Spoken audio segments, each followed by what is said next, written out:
Hello guys, welcome to Study with Logic and I am Neha Negi again with you, brought a very important topic for you in the grammar series. And in this video we're going to discuss about subject verb agreement, students, and this is the very first video of in the grammar series. But guys, topic start करने से पहले again we're going to read a very beautiful and motivational quote. Keep your battery charged and you will find signal anywhere or everywhere. You know, जब आप अपनी battery charge रखते हैं तो आपको सिग्नल कहीं भी मिल जाते हैं. अब आप ये नहीं सोचेंगे कि नहीं, जब मुझे ज़रूरत होगी मैं तभी चार्ज करूँगा. तो आप समझ रहे होंगे. चलते हैं अपने टॉपिक की तरफ. It's a subject verb agreement. But what does it mean? What the meaning of subject verb agreement? means the agreement of verb with the subject. Subject का वर्ब के साथ एग्रीमेंट हो जाना. सब्जेक्ट का वर्ब के साथ एग्रीमेंट होने का मतलब क्या है स्टूडेंट्स? जैसे कोई प्लूरल सब्जेक्ट है तो वर्ब भी क्या होनी चाहिए? प्लूरल होनी चाहिए, तभी सेंटेंस ग्रामेटिकली करेक्ट होगा. और same as with singular. If your subject is singular, so the verb must be singular. Students, ये आपको पता होना ज़रूरी है. It's a basic thing. Now, subject verb agreement में आप पहले नाउन देखिए कि नाउन में सिंगुलर नाउन अगर कैट है तो उसका प्लूरल क्या होता है? कैट होता है, right? And what is the plural of बस?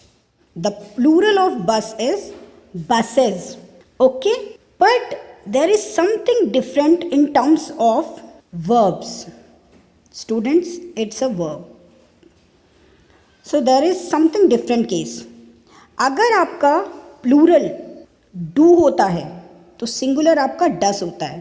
यानी कि वर्ब में सिंगुलर में एस और ईएस आप देखेंगे, जबकि आप पीछे नाउन में प्लूरल में एस और ईएस देखते हैं.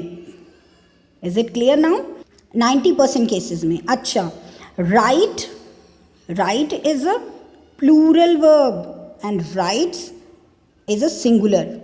But if you will see the noun bus is singular but buses are plural.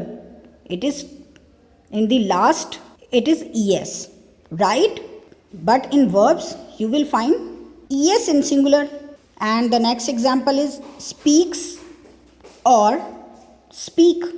Speak is plural, guys. So many students are still confused that there is speak, so this is singular, and speak, this is plural. No. In terms of verb, it is opposite. Now come to the rules.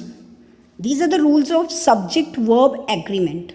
Now in the first rule, there is two or more singular subject connected by and. Guys, अगर कोई भी दो या दो से ज़्यादा singular subject हैं वो and से कनेक्ट हो रहे हैं तो it take a verb in plural, right? Because there are two subjects, Hari or Ram. There are two subject. Two subject means plural. The subject is plural, so it will take plural verb, right students? So Hari and Ram are here. Got it? Now get into the next rule. Two singular nouns refer to the same person or thing, then the verb must be singular. Two singular nouns refer to the same thing. अच्छा, दो singular noun हैं लेकिन एक ही बात को बता रहे हैं तो आप उसे प्लूरल तो नहीं मानेंगे ना, सिंगुलर ही होगा. और अब जब वो सिंगुलर होगा तो उसका जो एग्रीमेंट होगा वो भी सिंगुलर सब्जेक्ट के साथ होगा. जैसे कि हम इस एग्जाम्पल में देखते हैं, the secretary and principal is coming or are coming. Now there is a confusion. Let me clear your confusion first. This is the secretary, right? And principal. ये दोनों एक ही हैं लेकिन इनको दो पोस्ट मिली भी हैं. सेक्रेटरी भी वही है, प्रिंसिपल भी वही है. और अगर ये दोनों एक ही है तो ये सिंगुलर सब्जेक्ट है and singular subject followed by singular verb. But guys यहाँ पे आपको थोड़ा सा कंफ्यूजन नहीं हो रहा है कि ये दोनों एक क्यों हैं? मुझे कैसे पता चलेगा? तो आपको ऐसे पता चलेगा. ये है द सेक्रेटरी और यहाँ पर अगर द प्रिंसिपल होता, द सेक्रेटरी और द प्रिंसिपल होता, यानी कि 2 सब्जेक्ट हो जाते, और जब 2 सब्जेक्ट हो जाते तब ये बन जाता are coming. So the secretary and the principal are coming. लेकिन अभी चूंकि द ही नहीं है तो इसका मतलब द एक ही बार है, द इज अ आर्टिकल, जिसके कारण हमें पता चल रहा है कि ये सिर्फ एक ही बार यूज हुआ। अगर ये एक बार यूज हुआ है तो यानी कि ये दोनों सेक्रेटरी और प्रिंसिपल एक ही हैं, एक ही बंदा है और उसी के बारे में बात हो रही है, तो इसका जो एग्रीमेंट होगा वो सिंगुलर सब्जेक्ट के साथ होगा। नेक्स्ट वर्ड रूल की तरफ बढ़ते हैं। नीदर, ईदर या नाइदर और either, every, each, everyone is followed by a singular verb. Now see, neither of the brothers is or are sure to pass. Neither, either, every, each, everyone, both or all are followed by singular. So the verb must be is. Next rule is many or a great many, the number of, a number of. अब हम बात करते हैं एक एक करके इनकी। Many a followed by singular verb. थोड़ी सी ट्रिक मैं यहाँ पे बता सकती हूँ कि मैनी अ, बहुतों में से एक। मैनी अ का जो यहाँ पे सेंस बन रहा है वो है बहुत सारी चीज़ों में से एक। तो जब एक की बात कर रहे हैं तो सिंगुलर वर्ब, सिंगुलर सब्जेक्ट तो singular verb. A great many, यहाँ पे आप पे मत जाइए, सीधा ग्रेट मैनी पे आइए। ग्रेट मैनी मतलब बहुत सारे हो गए, तो यहाँ पर आएगी प्लूरल वर्ब। नेक्स्ट पे देखिए द नंबर ऑफ, द एक को बता रहा है, 2 बार द नहीं है तो आप सिंगुलर वर्ब समझे। और लास्ट है a number of, a number of. Number of को देखिए, लास्ट को, स्टार्टिंग के आ को नहीं देखिए, यहाँ पे भी हमने आ को नहीं देखा था। ग्रेट मैनी भी प्लूरल था, नंबर ऑफ भी प्लूरल है, लेकिन मैनी अ मीन्स बहुतों में से एक। तो आप समझ रहे होंगे कि कहाँ पे सिंगुलर और कहाँ पे प्लूरल आएगा। एग्जाम्पल है मैनी अ मैन वॉज और वर ड्रोन्ड इन द सी। क्या आप गैस कर सकते हैं? बहुतों में से एक, मैनी अ, तो यहाँ पे क्या वर्ब आएगी? Can anybody guess? Yes, was. Next rule की तरफ चलते हैं। Few, a few, the few. अब फ्यू की अगर आप बात करें तो फ्यू का नेगेटिव सेंस होता है, मतलब नॉट मैनी, मतलब कुछ है ही नहीं। अ फ्यू की अगर आप बात करें तो आता है सम एटलीस्ट, मतलब थोड़े बहुत, बहुत कम, बहुत कम। और द फ्यू मीन्स जो कुछ भी है, आपके पास जो कुछ भी है, whatever there is. The example is the paper was tough, only a few / the few boys will pass. अब आप एक सेंस बनाइए ज़रा थोड़ा सा, इसमें फ्यू क्यों आएगा और क्यों नहीं आएगा। फ्यू का मतलब होता है बिल्कुल ज़ीरो, ना के बराबर। क्या आपको लगता है कि ना के बराबर बच्चे पास हुए होंगे? ऐसा तो नहीं हो सकता। पेपर टफ है लेकिन कोई भी क्लास में पास ना हुआ हो, ऐसा नहीं हो सकता। सेकंड है अ फ्यू, सम एटलीस्ट।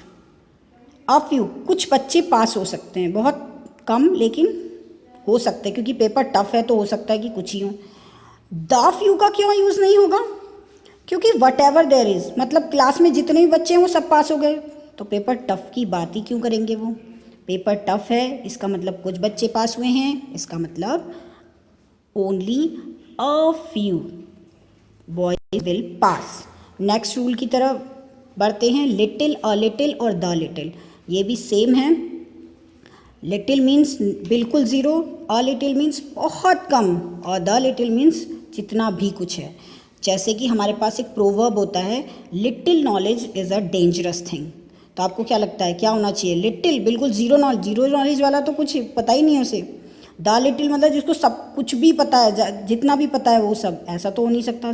जितना भी पता है वो सब में उसको लिए डेंजरस कहाँ होगा? A little knowledge is very dangerous thing, a little knowledge. तो प्रोवर्ब का सही सेंटेंस ग्रामेटिकल क्या है? A little knowledge is a dangerous thing. Next rule की तरफ बढ़ते हैं। If 2 subjects are joined by with, along with, together with, as well as, no less than, in addition to, verb and pronoun, इसका verb और pronoun will be use according to the first subject. अगर आपको इस तरह से कोई भी structure दिखता है, with, along with, together with, as well as, तो आप कौन सी वर्ब को यूज़ करेंगे? फर्स्ट सब्जेक्ट के अकॉर्डिंग वर्ब यूज़ करेंगे और फर्स्ट सब्जेक्ट के अकॉर्डिंग ही प्रोनाउन यूज़ करेंगे। जैसे कि एग्जाम्पल है, I along with my friends, along with आ गया है तो आई फर्स्ट सब्जेक्ट के अकॉर्डिंग हम अपना वर्ब को चेंज करेंगे। जबकि इसको देखने से बिल्कुल ऐसा लग रहा है कि आई अलॉन्ग विद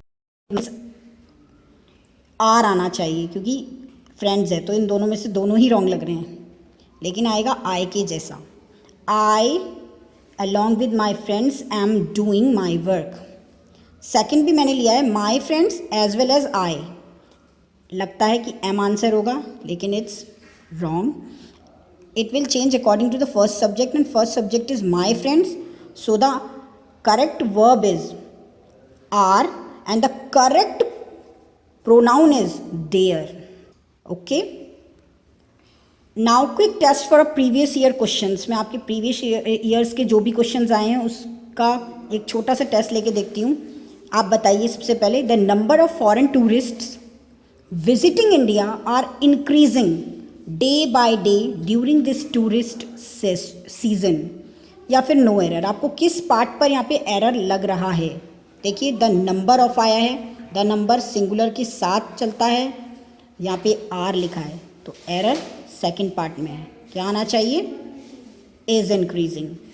नेक्स्ट पे चलते हैं, many people were bought to safety by the army helicopter from the flood hit area. Many people, बहुत से लोग,